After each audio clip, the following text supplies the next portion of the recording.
Eu gostaria só de ressaltar a todos que vêm na quarta-feira, escuta por favor no que eu quero falar, que sempre que você vem na quarta, você deve vir sempre decidido, definido, a conseguir ter um encontro com Deus, a conseguir nascer de Deus, conseguir receber o Espírito Santo, conseguir ter um encontro com Deus.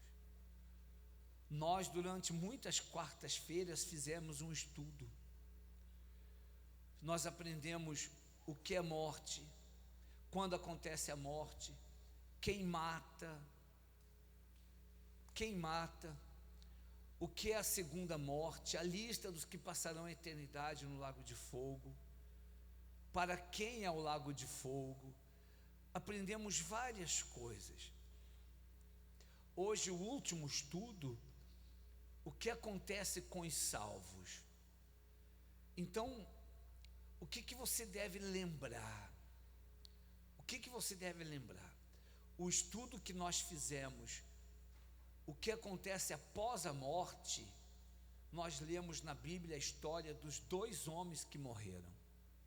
Um, porque tinha tudo aqui na terra, achava que não precisava de nada. Este um morreu sem ter compromisso com Deus, morreu sem ter compromisso com Deus, e porque ele morreu sem ter compromisso com Deus, a Bíblia mostra, vocês leram comigo, ele foi para o inferno direto, onde ele ficou sendo queimado, e vendo o outro que morreu salvo sendo consolado, um sendo queimado, e um sendo o quê? Consolado, um sendo queimado e um sendo consumado, um sendo queimado e um sendo consolado. Sem dúvida nenhuma que todos nós iremos passar por isso. Se você morrer agora, se o teu coração parar agora, você sentado me olhando, se antes de você morrer, você estava tendo compromisso com Deus, você entregou a sua vida a Jesus, e como nós temos ensinado, entregar a vida a Jesus significa obedecer a palavra dele. Entregar a vida a Jesus significa obedecer. Então, se você tem na cabeça que entregou a vida para Jesus, mas você não obedece a palavra de Deus, a tua vida não está em Jesus ainda. Por isso que Jesus diz que o coração do homem, o homem no gênero humano, homem ou mulher, é enganoso até a morte. Olha só, o coração do ser humano é enganoso até a morte. Por que está escrito que o coração do ser humano é enganoso até a morte? Por que está escrito isso? Porque às vezes a pessoa está dentro da igreja, ela vem quarta, ela vem sexta, ela vem terça, ou ela vem domingo, ela vem segunda, ela vem na igreja, ela frequenta a igreja, ela ora antes de dormir, ela lê a Bíblia, ela dá oferta, ela faz campanha, devolve dízimo, mas ela tem consciência que ela não está bem com Deus, ela tem consciência que ela não está bem com Deus, ela tem consciência que ela está em pecado. Só que mesmo ela tendo consciência que ela está em pecado, ela fica bem, ela está bem. Aí entra o que Jesus falou, que enganoso é o coração do homem até a morte. Vamos lembrar o que é coração. Vamos lembrar o que é coração. Coração é alma, só para você lembrar. E alma é o que? Sentimento, emoção. Então, coração é alma, e alma é emoção. Se Jesus Cristo ensina que o coração do homem é enganoso até a morte, ele está querendo dizer, a emoção humana engana até matar. Eu vou repetir tudo. Jesus ensina que o coração é enganoso até a morte. O que é coração? Coração é alma, e alma é o que? Emoção, sentimento. Coração, alma, emoção, sentimento, está tudo aqui nesse lugar aqui. Quando Jesus Cristo ensina que o coração é enganoso até a morte, Ele está dizendo o seguinte: a emoção engana até matar, o coração engana até a pessoa morrer, a emoção engana até a morte, a emoção engana até a pessoa morrer. O que significa isso? De repente você tem consciência, você se ilude que você é de Deus, você se ilude que você é de Deus, mas você tem consciência que as suas atitudes desagradam a Deus. Ou seja, você acredita que é de Deus, mas as suas atitudes desagradam a Deus. Aí você tem que usar a inteligência, sair daqui, sair desse degrau, subir um degrau, vir para cá, para o espírito.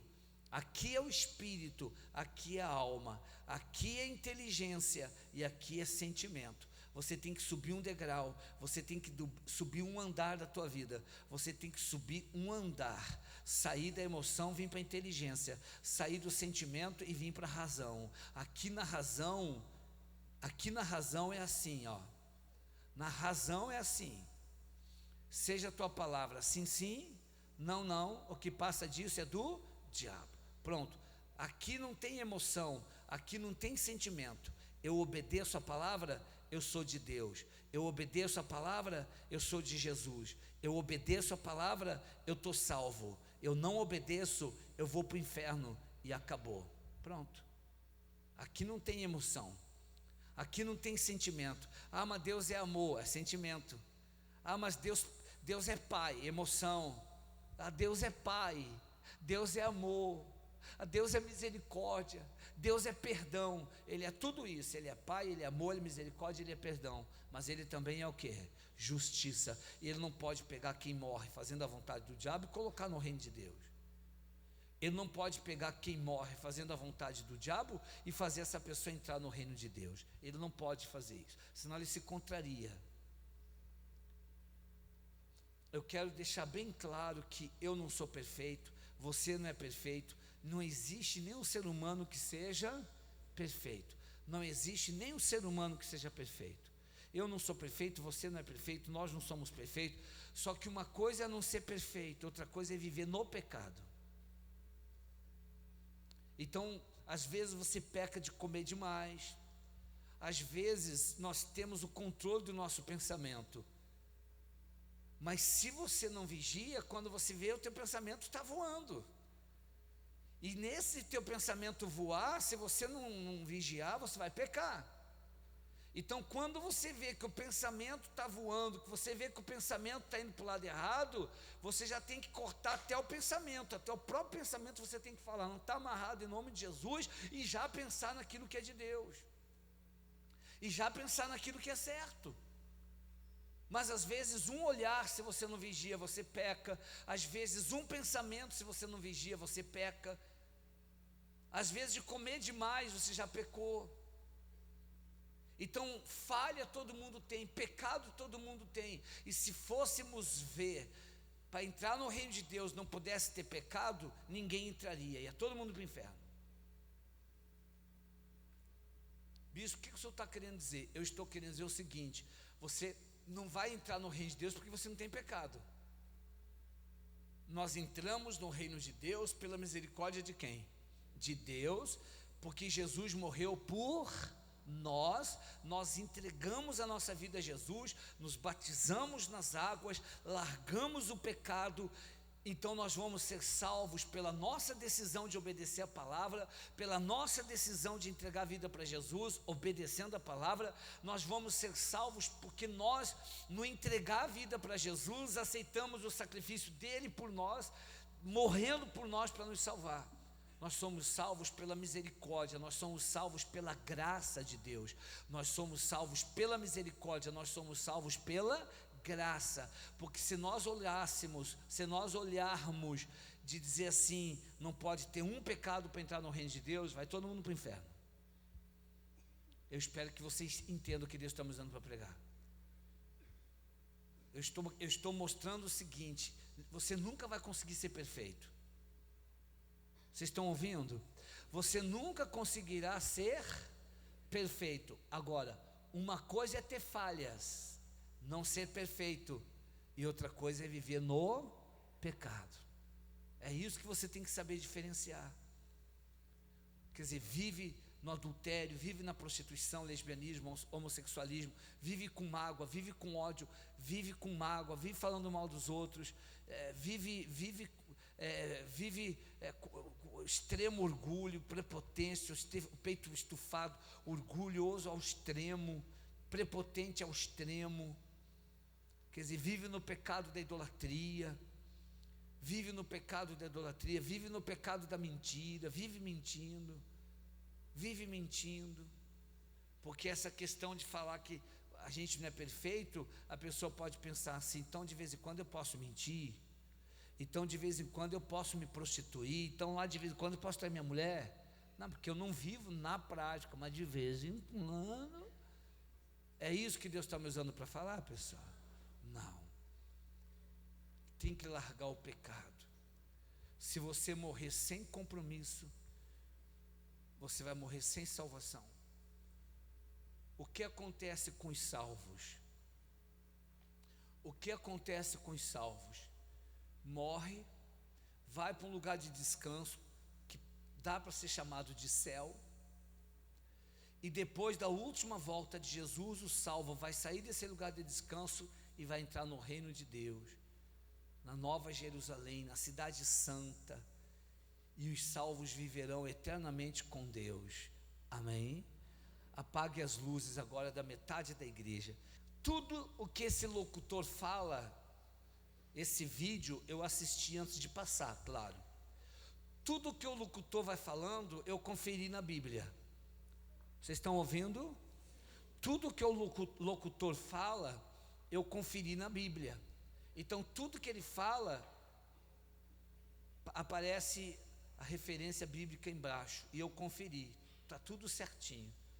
Então o que acontece com os salvos? Pode soltar. Eu sou João, irmão de vocês, e unido com Jesus, tomo parte com vocês no reino e também em aguentar o sofrimento com paciência. Eu estava na ilha de Patmos, para onde havia sido levado por ter anunciado a mensagem de Deus. No dia do Senhor fui dominado pelo Espírito de Deus.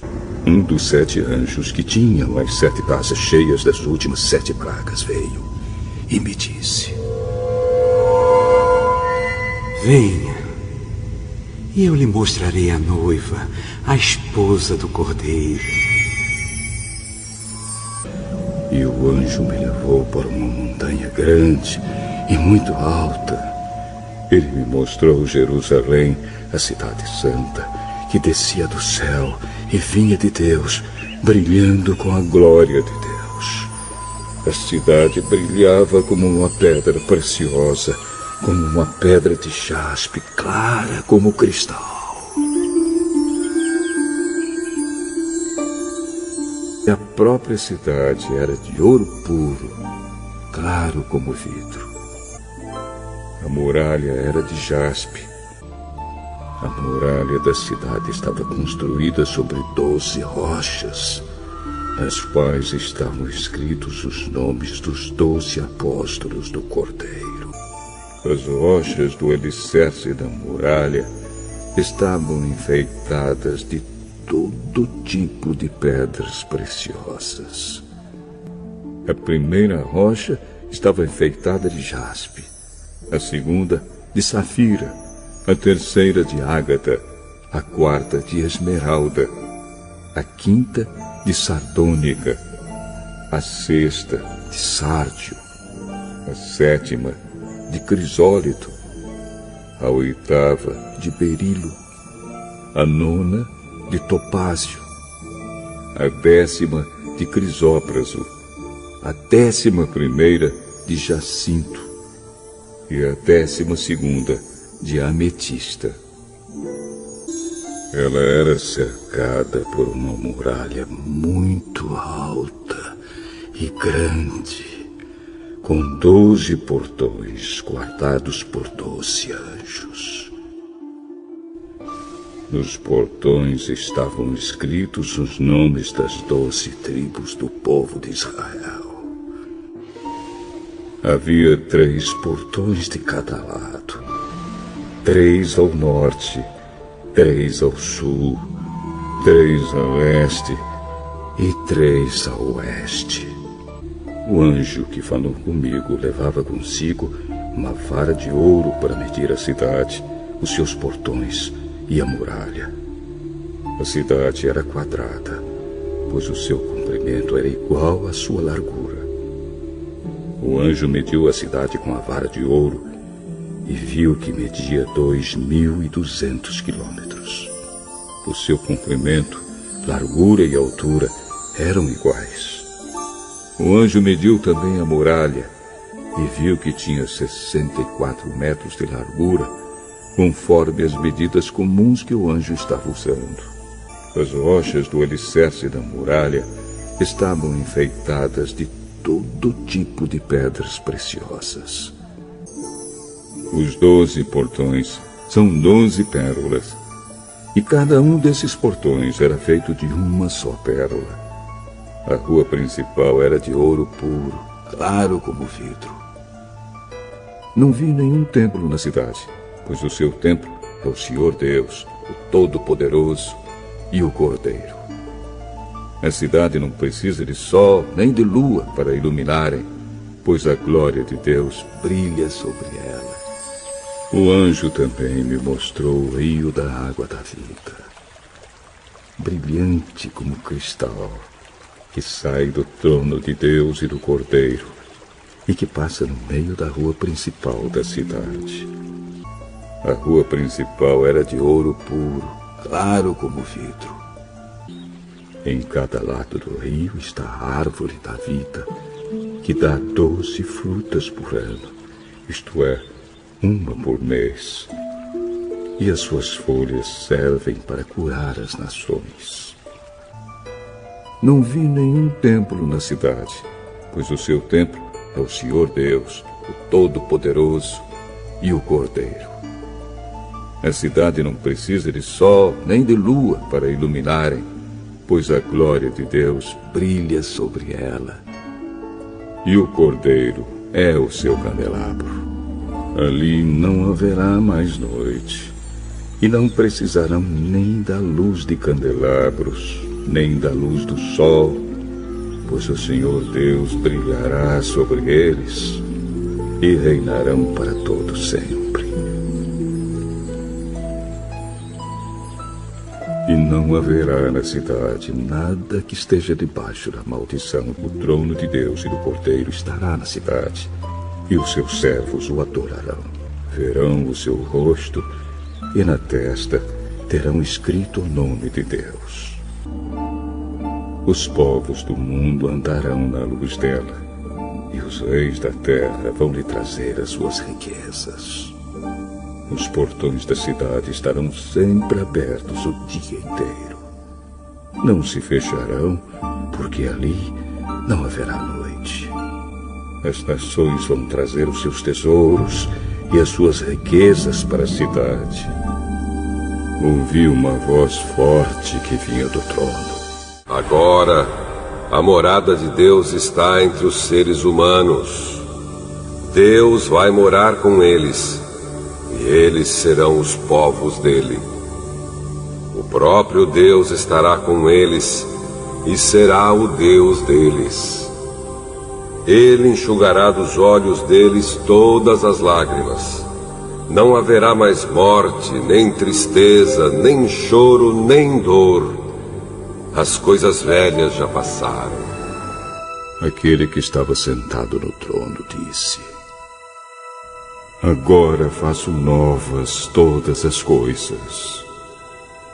E também me disse: Escreva isto, pois estas palavras são verdadeiras e merecem confiança. E continuou: Tudo está feito.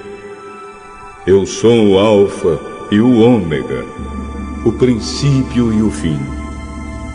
A quem tem sede, darei água para beber, de graça, da fonte da água da vida. Aqueles que conseguirem a vitória receberão de mim este presente. Eu serei o Deus deles, e eles serão meus filhos. Felizes as pessoas que lavam as suas roupas, pois assim terão direito de comer a fruta da árvore da vida e de entrar na cidade pelos seus portões. Mas fora da cidade estão os que cometem pecados nojentos, os feiticeiros, os imorais e os assassinos, os que adoram ídolos e os que gostam de mentir por palavras e ações. Eu, Jesus, enviei o meu anjo para anunciar essas coisas a vocês nas igrejas.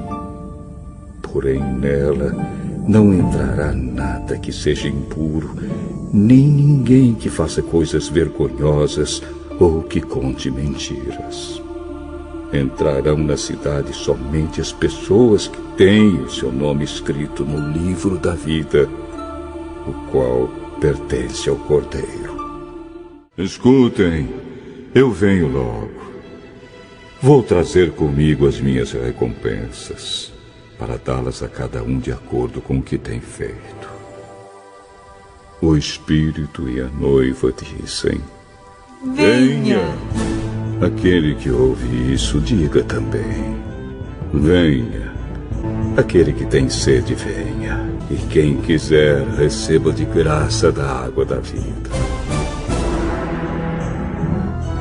Aquele que dá testemunho de tudo isso, diz: certamente venho logo. Amém. Vem, Senhor Jesus.